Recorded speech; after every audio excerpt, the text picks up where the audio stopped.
Now, this is the latest Victrola 50 I've been playing with. It is Victrola 50 17402 1921 mahogany case. As you can see, it has the first position front crank.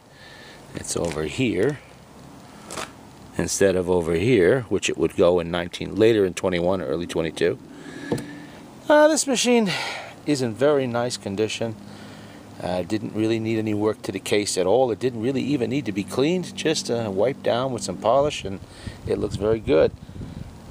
Its problems were a broken mainspring, some issues with the governor, and it had the wrong reproducer on it, all of which have been rectified at this point.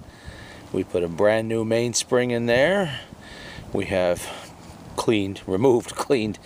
repacked all the grease, everything like that on the motor. It's all back in there now, and it's playing well today. I've been testing records on it and playing with reproducers. Excuse my voice. I've been sick for a week and a half, so I'm recovering, but my voice is still a little bit off. Victor basically made these machines in either oak or mahogany, and various shades of mahogany. This is almost a fumed mahogany. I don't think it started off fumed. This was a red mahogany machine, but age has darkened the finish slightly. It is actual shellac, and it's darkened a bit. Not really that bad. And being a 21 machine, this has the full metal horn in the back over here. It's full metal instead of only half metal and half wood. Being the full metal horn, these machines were susceptible to damage to the rear of the case. If that lid was to flop open without its stay, all the weight of this goes to bear on that one piece of wood back there with that hinge, and it could snap off. And I've seen that many times, and I try to avoid machines with that damage because it's a pain in the neck to deal with. This machine did not suffer any such damage. Whoever had it was careful with it. They didn't throw it around. It doesn't seem to have seen a lot of outdoor use either, because the bottom is not all scraped up, as sometimes you find with these. Well, let's play a record on it, see how it sounds. This is Peter Gink, One Step by the Six Brown Brothers. As you can see, it spins right up, this sign of a healthy motor. It has a brand new needle. Always replace the needle each time you play a record. Needles are cheap. Records are irreplaceable.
Now, I replaced the reproducer with the correct, or a correct, Victrola No4. That was a dealer option in 1921.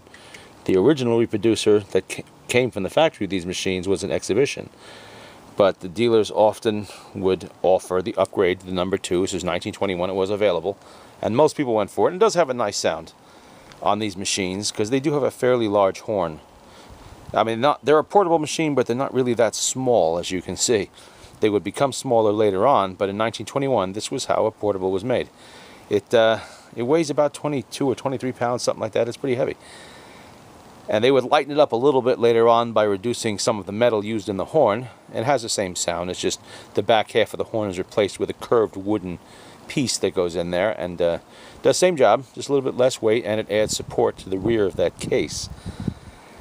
Now, 1921 was the first year this machine was offered by Victrola. There were portables made before 1921, but not by the Victor company. You'd have to go to Decca or someone like that, but they were around. But Victor decided in 21 to get into the business of a portable phonograph. People were demanding them. They wanted to take music out into the countryside in their cars. And Victor came up with this, and they would produce this until 1925. And they would later replace it with the Victrola VV-50. And after the 35 would come a whole series culminating in the 255 portables, the 265, the 260, all of those machines. Each one had its own attributes. None of them were quite as nice as the Victrola 50. I mean, this is a beautifully made hardwood machine. It has some veneer, but it's very limited in how they, I mean, the veneer is mostly here on the top part and on the very bottom, the bottom panels. The long flat panels will have veneer on. But here, this is all solid mahogany. And mahogany is an expensive wood. And they did such a nice job on it. You know, under here too, you'll see some veneer. But all the side panels on these things, be they oak or mahogany, they're solid wood. And these are all nickel-plated brass on here, all these corner protectors and such. Yeah, they did a really nice job. They went over the top, basically. I mean, the equivalent cost today of this machine in 1921 will be almost $700 in today's money. So, I mean, the whole point of the VV-50 meant it cost $50 in 1921. That was a lot of money for the average family. And the problem with this machine, it was so good that people started using them in the house.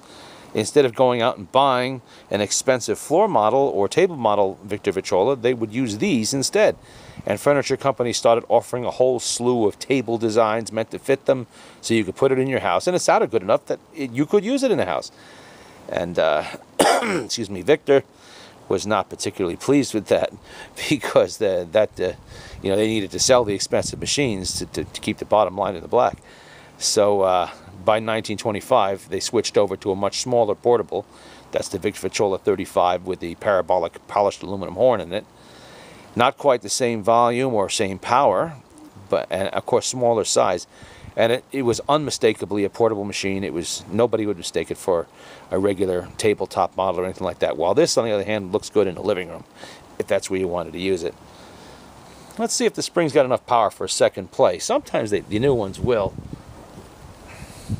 You can see that's even the original felt on there. Egyptland. Let's see if it'll play Egyptland. Let's see. First we have to put another needle in there because we do not reuse needles. Needles come by the 100 count and they don't cost that much, and there's a dozen suppliers that can supply them. Records, however, have been out of production since the this one since the 1920s. You're not going to just go to the store and buy a new one. These are loud tone needles, by the way. I forgot to bring out my softer tones. That's okay. There's background noise out here. The louder tone needles make it easier to hear the actual record instead of jet airplanes and cars going by. Okay, she spins up.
go. That was Egypt land. And you can see it had enough power to play 2 sides of the same record on 1 winding. That is something you get with a brand new spring. Very rarely will the original springs be able to do that because they just don't have enough oomph left in them anymore. And this is a strong motor, but it's only a single spring motor. It's not meant to play record after record after record. Really supposed to just play one side, crank it up, play another side, crank it up, play another side. But it's nice sometimes. You know, you can play both sides on 1 crank. And it's still going. It'll probably play part of another side too, if I wanted to do that, which I don't at the moment. These are nice machines to play with. You know, they just look so nice and so well made. It's hard to find anything today that is equivalent to how this is made. It's just so solid. Hardest part for me is I do occasionally sell them, and I hate to part with them. I like to keep them all, which is why I have more than 20 of this particular model, probably maybe close to 30, who knows. I lose track sometimes. But that's the early VV-50, the 1921 model, the very first one. And I'll give a walk around. You can see a bit more of the machine. It's winding down and stops. Front crank, of course, which was the hallmark of these first models. Here, why don't I close the lid? Let's see the top of it. And there we go. There's your mahogany striping. And we should walk around and take a look at that back panel I was talking about. Now, you can see there's no ugly screw holes or nails in that, as sometimes you will see on these if they've been flopped over a little too much. You'll see a big crack right over in here, because this is actually, you can almost see the seam there.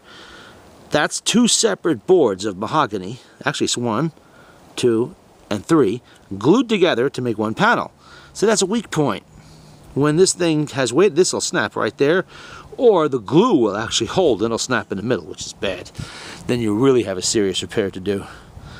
But this one's perfect. It's getting harder and harder to find untouched original machines that have not been messed with by anybody. This one, I'm going to guess, have been sitting for 50 or 60 years somewhere. Nobody refinished it. Nobody glued anything on it. Nobody did anything stupid to it that I had to undo. And it's not that, you know, it's not so easy to find them like that anymore. I find machines all the time that have been abused, and people tried to fix them, and of course I have to fix the fixes. Not fun. But what you're seeing is an original 1921 machine right there. Unmolested. As it should be.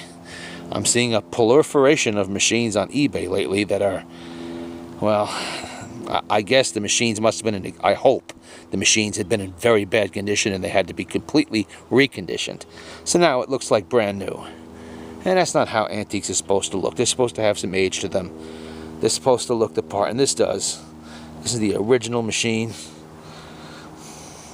Even the handle hasn't been messed with. No one's tried to redip it or paint it or clear all the plating off and polish it on a machine. It's in really nice condition. And it's the first machine I have finished in 2017. It was a nasty winter with snow and rain, and I just didn't get a chance to get out there and work on anything. And now finally, this is the first Victrola 50, or well, the first phonograph, period, that I've worked on in 2017 and finished. This is as far as I'm going to go with it. It plays nicely, it looks good. Now we leave it alone. If it needs service one day, then I'll take care of that. But that's it. Shouldn't need service for another 5 or 10 years at the very least. And of course, this is also, I may have shown this in an earlier video. This machine is the one that had the Victrola No4 reproducer in there. Now the No4 is a nice reproducer, don't get me wrong, it is. And this one was an all brass, extremely rare, extremely valuable. And I was very happy to find it in there, but it doesn't belong on this machine because it doesn't fit. You know, it was starting to scrape up a little bit over there and a little bit down there. You really can't see it, but that would have continued on. I didn't want to do it. That was a dealer upgrade. You know, somebody probably took this to a dealer to get it adjusted or serviced, and the dealer said, you know, it's almost 1930. Maybe it's time you got one of these nice Victor No4s to put in here, so your electrically recorded records sound great or better.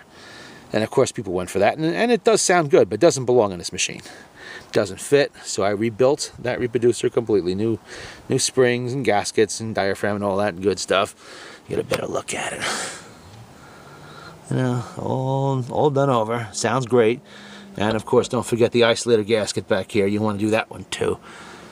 And the new ones coming out are much more pliable. Nice soft rubber, not like some of the harder ones we had in the past. And you have to do that, because if you don't, and you use a reproducer that has not been serviced, it ends up sounding like crap, scratchy and tinny, and it's wearing your records. You know, you don't want to do that. If you can't rebuild them yourself, there's plenty of outfits that'll do it for you. Prices range anywhere from $50 to $150. Depends. The parts alone to do it are about 40, 50 bucks, somewhere in there. But there you go. Yeah, there's Victor Victrola 50, number 17,402, 1921. And yes, this one does have this the patent sticker under there. Sometimes they fall off. This one actually still has it. Always a nice plus. All right.